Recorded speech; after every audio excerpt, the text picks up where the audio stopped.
Hey everyone, what is going on? Welcome back to today's video. In today's video, we're getting into another episode of the Operator Guide series. In this Operator Guide, we're going to be getting into Dokkaebi. I'm pretty sure that's how you say it. Dokkaebi, however you pronounce it, I don't care. I'm going to be calling her Dokkaebi for the rest of this video. But if it is pronounced Dokkaebi, cool. But just to get that out of the way, we're getting into her guide today, as you can tell by the title, and this was quite requested. I've seen a few comments down under all of my videos across the week saying, can we get a Dokkaebi guide, can we get a Dokkaebi guide? Okay, so here it is. Before we get into it, make sure to leave a like, drop a sub notification bell, and also make sure to come check out my Twitch stream. Links in the description down below. I'd love to see you guys there.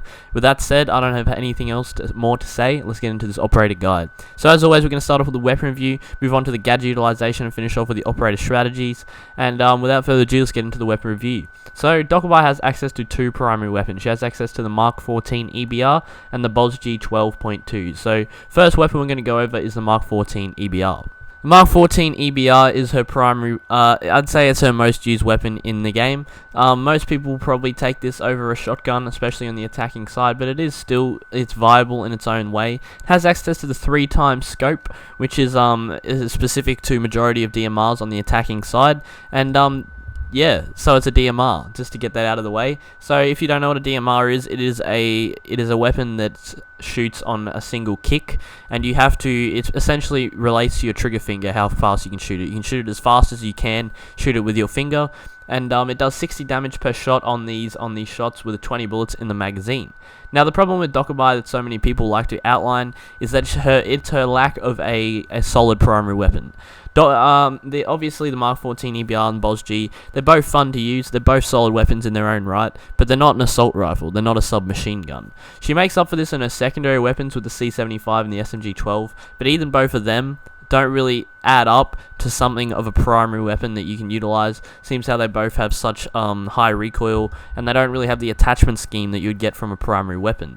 So the main thing that does bring Dokkaebi down is that aspect, just to get it out of the way. But the Mark 14 is still a great weapon if you are good with DMRs. DMRs definitely are undershadowed. I feel like they definitely have more power than people like to put the respect on them, but they are definitely much weaker than any primary assault SMG gun, in my opinion at least.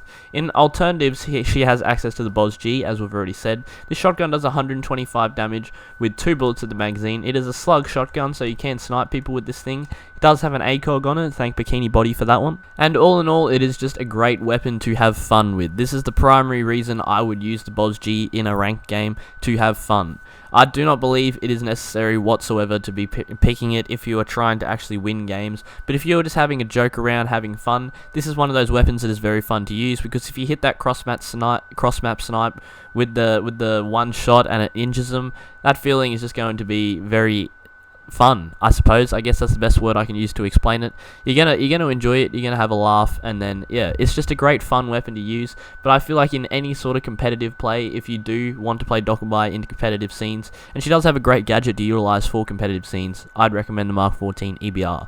Now her secondary weapons. So secondary weapons are like the shining star of her loadout, I'm gonna be completely honest. Most people like to respect the secondaries, and they're probably the go-to weapons for most people in terms of close range competition. So C75 auto, 35 damage, 1000 rounds per minute, 26 rounds in the magazine. SMG 12, 28 damage, 1270 rounds per minute fire rate with 32 rounds in the magazine. So as you can see, there is two distinguishing factors. C75 shoots slower, but it has more damage, and SMG 12 shoots faster but does less damage. So if you even these out on a playing scale, most of them both of them bring their own respective powers to the team, and they both balance out to probably deal about the same amount of damage, depending on because of their fire rate varying. I don't think that's a word. But with that said, the C75 is just a slower shooting, powerful one if you prefer that. And if you can control high recoil, the SMG 12 is the one for you. But I'm not going to dwell too much on it. It's really personal preference there. I'd rather, the Mark 14 is an obvious pick for me, but in secondary preference, it's just whatever you feel like. The SMG 12 also has a scope. C75 does not have a scope, just to point that out as well. But with that said, gadget, she has access to frag grenade, smoke grenade, 100% bring the frag grenades. It just fits with her loadout perfectly, and that is going to be Dokkaebi's weapon review. Now, in terms of her gadget utilization, she has access to a logic bomb. Now, Rainbow Six Siege's description on the logic bomb is uploads a virus that forces enemies' phones to emit a low buzz that can be overheard, thereby potentially compromising an enemy's position. So that is the simple description that Siege gives.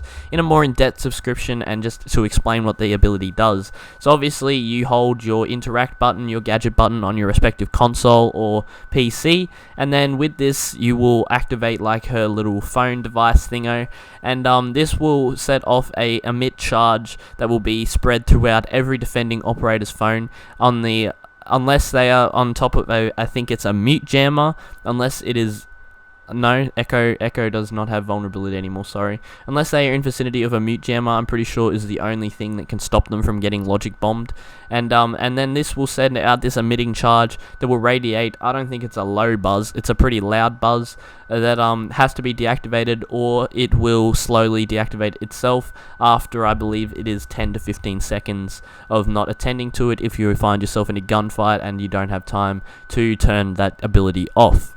And that is essentially a basic description of what her ability does and what type of ability use it brings to the team. Now, in terms of how to utilize it, utilizing it, I feel like is the best way to utilize it is for intel gathering. So obviously, you're going to find yourself using the logic bomb when you're pushing into certain destinations, rooms, etc. And you want to use the logic bomb to I think the best way to describe it would be just to check your surroundings, honestly. So when you pop this logic bomb, everyone, I don't think there'll be mute jammers on random windows when you're rappelling in, etc. Obviously, using a logic bomb on the objective, you might have flawed results, especially if there is a mute. If there isn't a mute, you should be good.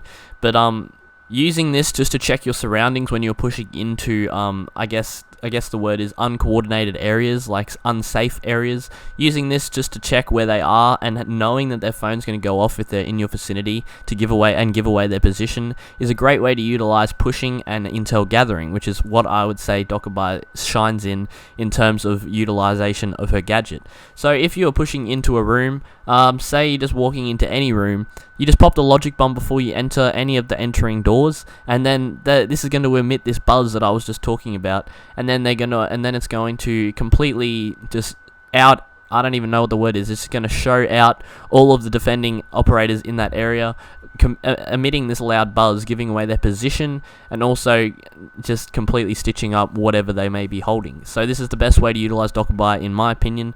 And bringing this with utilization with a team, if someone else requests the logic bomb, you can pair this up with what you need for the logic bomb, and two people can clear out two rooms effectively utilizing the logic bomb at the same time, which can be greatly effective in, obviously, intel gathering, room clearing, which I feel like Dokkaebi fits in best. And finally, we have the operator strategies. Now, the operator strategies that Dokkaebi fills into, I believe, is a flexible operator. Actually, it's a very fine line between flex and support, I think, because she doesn't have any fragging capabilities whatsoever. I'm going to be completely honest, which is why I believe she may be considered support by some people, but she does have access to those secondary weapons which can put her up there in some sort of fragging capabilities, which can make her a flexible operator. So either of these really fit her style. She has a 2-speed 2 armor, so she's got that great build for a flex operator, obviously. She has that gadget that brings support, incredible support to the team, and can be really effective in intel gathering, and is up there with the likes of, I don't know, like Lion, I suppose, it would probably be a closest comparison in terms of, and I honestly believe that she is probably one of the best intel gathering operators, but the reason she's so underpicked and not really liked is that primary weapon situation that I was talking about beforehand, where she just doesn't really have anything useful to, like, attack people, and especially as an attacker, that definitely makes her underpowered compared to majority of other operators. But all in all, if you can fit these strategies together, I feel like she is definitely someone that you can have fun using. She does have little small additions as well, like the gadget she uses to logic bomb is also her device that she uses to drone and etc. Just a little added addition that she has in store for you. yeah, I don't even know what else to say. She's just fits roles perfectly, but the only thing that really undermines her is that primary weapon lack. But if you can still utilize this logic bomb effectively, especially with a team, I feel like it can really come in handy for great intel gathering and great room clearing to get yourselves into those objectives, into those sites, and start taking the rooms surrounding an objective, and even using it in the main objective when you're doing that push late game to effectively clear and give away positions without the enemy really being able to do anything. Is a great way to utilize Dokkaebi as well. Another thing that can be useful as well is obviously when the defender is shutting their phone off, they're in a stable position for, I believe it's 4 to 5 seconds, obviously just like hacking their phone back off you. And it's just another great thing that you can utilize. And now that I think about it, I completely forgot one of the main attributes of Dokkaebi, where if you are able to kill a defender, if the defender drops their phone, and then that phone that you pick up, well, not really pick up, but that phone that you can go up to can be hacked by Dokkaebi, and then you access every defender's camera that the defenders have active at the time. I completely forgot about that. I don't really need to describe how to utilize cameras, I don't think, but just a little reminder that she can do that. So if Dokkaebi's you can only see these phone logos when Dokkaebi's on your team, and if someone kills a defender out of place, out in a roam, etc., and you are able to hack that phone safely, 100% do it. Just a little tip. But with that said, that's about everything I have to say for Dokkaebi. I hope you guys enjoyed this video. I hope you found it useful. If you did, let me know down below. Also, make sure to let me know if you didn't enjoy it and what improvements I can make to these videos. I'm always trying to grow on YouTube. I'm always trying to make better videos, so if you guys have any tips for me, let me know down below. Also, make sure to come check out my Twitch stream. Links in the description down below. Drop a sub on the channel with the notification bell, and drop a like on the video. And with that said, I hope you guys enjoyed, and that's about all I have to say. I'll catch you guys in the next one. Peace.